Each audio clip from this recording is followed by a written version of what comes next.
Today we have a 2013 BMW 328i F30. We're going to be replacing the oil pan gasket here. Normally you would just replace the entire oil pan because it's made out of plastic. You know, you don't want to risk warpage and leaking more. But because I know the owner of this vehicle, we'll just do the oil pan for her, the oil pan gasket for her, and see what happens here. As you can see, it's leaking all over the place. Really, it's coming from right here, which you can kind of see there's a reflection like the bolt backed out. I'm not entirely sure how that happens, but let's see what goes down. This is the N26 engine, but similar to the N20. So they want you to drop the subframe here, lower it down to get this out. But let's see what we can do, and maybe we can angle it out. I know on the inline sixes you can't, but this one is plastic, so maybe we can work something out here. So first thing we're gonna do is lower the vehicle, take out the oil filter, and then we're gonna come back down here and drain the oil from the oil pan. Now I just thought about this, but so I don't have to keep going up and down. Since I'm gonna come down the engine and take out the oil filter, and my plan is to remove this without taking out the subframe, I'm gonna go ahead and use an E12 and remove these 3 Torx on the motor mounts on each side. And the reason for it is because I'm gonna put the engine support on top and just try to basically raise the engine upwards, since I know that it's gonna pretty much get caught in this area here, and that's the reason for the subframe. So, or removing the subframe. So, just to knock out 2 birds with 1 stone, go ahead and loosen or remove these, bring the vehicle down, take out the oil filter, and then jack up the engine a little bit and see if we can get some room to pull this out without removing the subframe. Okay guys, now we're up top. So first thing I'm gonna do with my oil filter tool here, I'm gonna remove the oil filter out. And the reason being is there'll be oil in here, and very much since I'm changing the oil anyways, we're just gonna let all of it drain out. And then also, you're gonna need this one here, which in the past, it'd be the size in the trunk that you use for, towing. But they changed that with this, so if you have another BMW around, the older ones, the E90s and E60s and stuff, this is the right size for the engine here. You're gonna have to take this tab, I'll just lift up from right here and pull it to the side. Just kind of make some space so you can twist this into that hole right there. So I'm gonna go ahead and take care of all this, get this oil filter out, and then get my engine support over here, lay it across, and jack up this engine. Now before I do everything else, since I already have the oil filter out, I'm gonna go ahead and replace the oil filter as well as the O-rings, one there and one up there, which I've already done, taking them off. Highly recommend using, if you're gonna use a man filter, use the Z kit.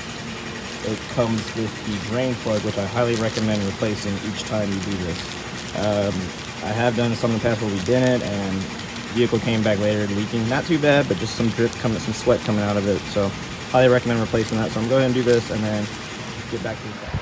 Alright, also I have this installed here. Little FYI, I did have to take a couple of these tabs out right here just so I can push this to the side and get it nice and centered on the engine here. There's one on each end, just pick them up, pull them to the side. Now we're just going to keep jacking this up as far as I can go without hitting that and damaging any hoses in the front here. So it's pretty much as we can do, and from there we can see if that gives us an adequate amount of room without having to drop the sofa. Okay guys, give me a little view here. So pretty much this is the height I'm kind of comfortable with. Can probably go a little more, but rather not. Not too much strain on anything up here, nothing in the back there. So let's go ahead and lift this vehicle up, drain the oil, and get ready to take out the oil pan. Now that we're back on the bottom, we can see that we got a little more room up front to bring it down and hopefully angle it outward. We'll see what happens. But now with the number 10 Allen here, we're gonna go ahead and drain the oil. Now while that oil finishes draining here, I'm gonna go ahead and just free up as much space as I have over here, since I am cutting corners. I like to have as much room as possible. So I'm gonna finish taking out this cover, as well as take off this part here that holds the covers together, front and the back, which is all number 8. So just get everything out the way and we'll get to the oil. Okay guys, now to the oil pan side here. So I believe these are all E10s, E8 E10s. We'll find out more once I get to that point. But first we're gonna do is unplug the level sensor here. It's gonna be clipped right there on the side. Let's get that in view. It's simple, just like how it's shot, just kind of pull it off the oil pan. But also the nuisance here are going to be the clips that hold the transmission cooler lines. So there's a tab on top you kind of really can't get. You can try to work it, but I mean, I actually can see it, just can't get it. Instead, what I'm going to do is using an E8, right there, I'm going to shove it into this little area where the bolt is that holds the oil pan. Now, the reason why I say shove it is because there's these 2 tangs that are literally right on top of the bolt, so you have to just pretty much force it in. Once you'll know when it's in. So go ahead and remove that. And then also noticing that sorry for that video cutout, but like I said, we're gonna take these out. There's two, one here and one up here. Sorry, lighting. Anyways, besides that, I noticed that obviously the bolts are sideways for the oil pan here, the BMW. So I would have to kind of use like go at an angle to do this. So instead of that, what I'm going to do here, I've noticed that I might be able to access those two bolts right there through this hole. So with the number 16, I'm going to go ahead and remove the nut that holds the mount here and just kind of slide the mount out and use the hole where the mount sits on as an access point to get to the other two bolts that are right here. Just makes it easier for us to take it out and torque them back in. All right, y'all, so I kind of raised the engine at an angle of a T-bar and a block of wood on this little ear on the transmission pan here, or not even pan, just transmission itself, just so I can kind of twist the engine over in order to get the mount out. I also had to remove this little plate that covers the fuel line. But now that I'm looking at it, it only allows me access to two. There's one more bolt that's directly behind this engine support arm, or engine arm, support arm, whatever, to the motor mount. That literally covers it, which I don't understand because of the procedures tell you to drop the subframe. This still gets in the way. It doesn't even tell you to mention this. But this arm is only torqued down to 20 foot-pounds. There's 3 E12 bolts in the center there. Just kind of work the hand around and you'll find them. We're going to go ahead and remove that and slide it out and expose all the bolts, which will give us all the room that we need to get this out. Okay guys, so I got the support arm removed.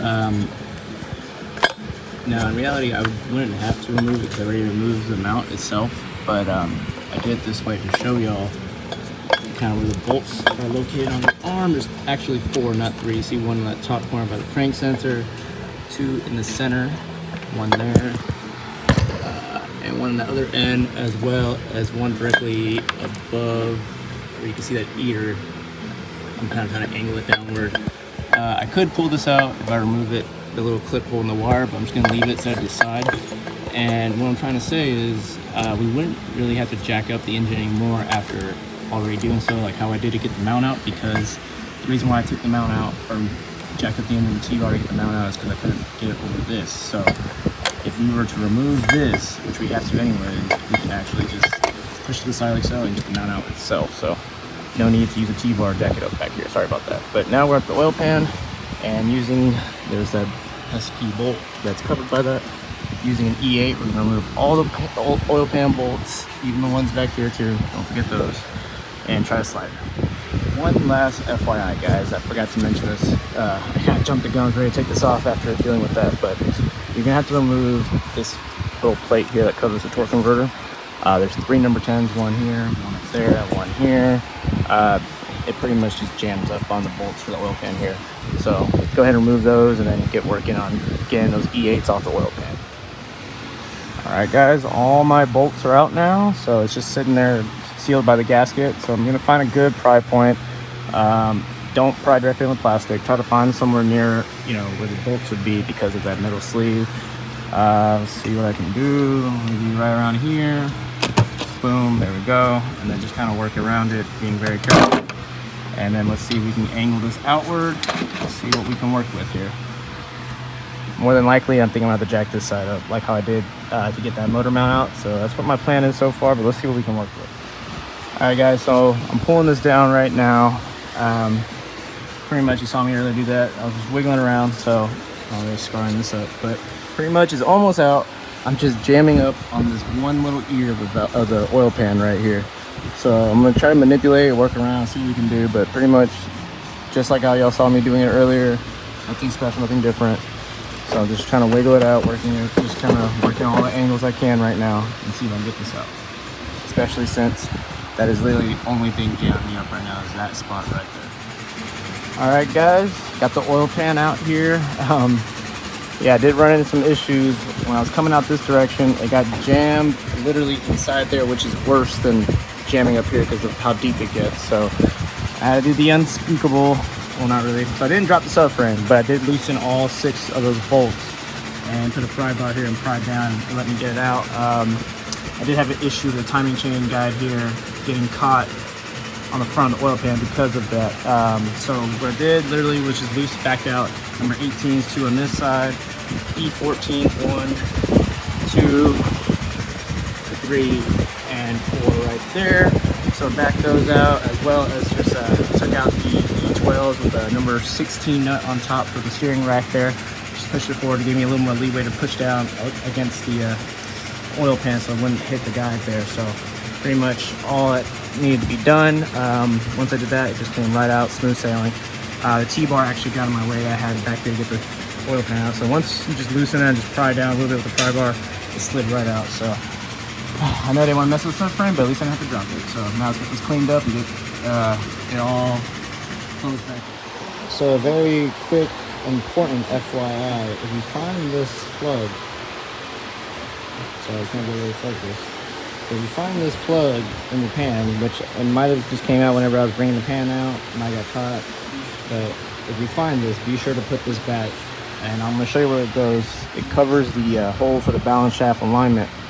You do not want anything getting in there, so make sure you put that back in right there. So we can get the surface cleaned up, get our new gasket put on this pan, and get ready to pop it in. So we got our pan pretty much cleaned up as much as we can. Our new gasket installed here. FYI, I mean, it's pretty straightforward. It only goes one way. Just use this big tab here as a good marking point, as there's a little groove on the oil pan for it to sit in. And then there's also another one here that kind of helps you so you know if it's like flipped or not. When I originally put it in, I had it a wrong direction. Then I noticed that this didn't line up here. So I flipped it and pretty much everything got together. But like I said earlier, normally you would replace the entire oil pan because of the synthetic plastic it's made out of. It's prone to warpage and everything. And you would also replace the aluminum bolts. However, because I know this person, we're not doing all that, but honestly, if it wasn't for that, I wouldn't even accept the job. There's too much liability involved, and you don't want to do this job multiple times on the same vehicle. So pretty much, we're gonna go ahead and put this in. Pretty much going the same way I took it out, prying down subframe a little bit. If anything changes, I'll give you a view of it and explain it. But for the most part, I'm thinking it's just gonna go straight forward in the way I took it out. Okay guys, so getting to this portion is pretty simple. It literally just slips right in. Like you see, I took it out. I'm gonna slip it around the balance shaft, oil pump area and get it in. So now I'm gonna apply on that point over there on the subframe to lower it down with it for me to sneak it over, or sorry, under the timing chain guide over there. However, I notice when I'm doing this, I do hit the gasket on this ear here. So I'm probably just gonna pull my gasket off so I don't damage it. Just the back portion, leave it kind of like around this area and then push it in. And if it scrapes this, whatever, or not, it scrapes if it's hit, it'll be okay. But as long as I don't damage the gasket itself, will be fine. So, a little FYI there. So a little view of what I'm talking about. If I'm to pry down, like right now, it's lined up. I can get it under the timing chain guide there, but right now it's stuck right here. So I'm gonna pry down so I can get it down some more. But earlier when I did so, it did hit the top of my gasket. I don't want anything going on with my gasket there, so I took it off. As you can see, it's still here. It's just swinging down here, so that's pretty much all that's going on. I'm gonna pry down here and slip it in. Okay guys, my oil pan is in. I've already put a few bolts in just to hold it in place. I didn't want oil kind of coming down here and messing up my seal. So now I'm going to go ahead and thread all the bolts in, and then we're going to torque them down evenly going around to 10 Newton meters, which is roughly 7.5 foot-pounds. It's a little bit less than that, but you know, like 7.25 or something like that. But let's go ahead and get this torqued down and finish up. Okay guys, so everything is finally done, torqued down. Don't forget the new drain plug, 6 foot-pounds. Put this back.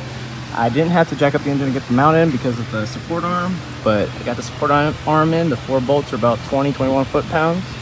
I haven't fully tightened this one yet because I don't know the exact placement like that side. It just kind of moves around, and I want it to sit in there right. So this is 41 foot-pounds, and the subframe bolts are 88.5 foot-pounds. So pretty much now everything is done and tightened. We're gonna bring it down, fill it up with oil, and we're done. So thanks for watching. Please like, subscribe, more videos to come.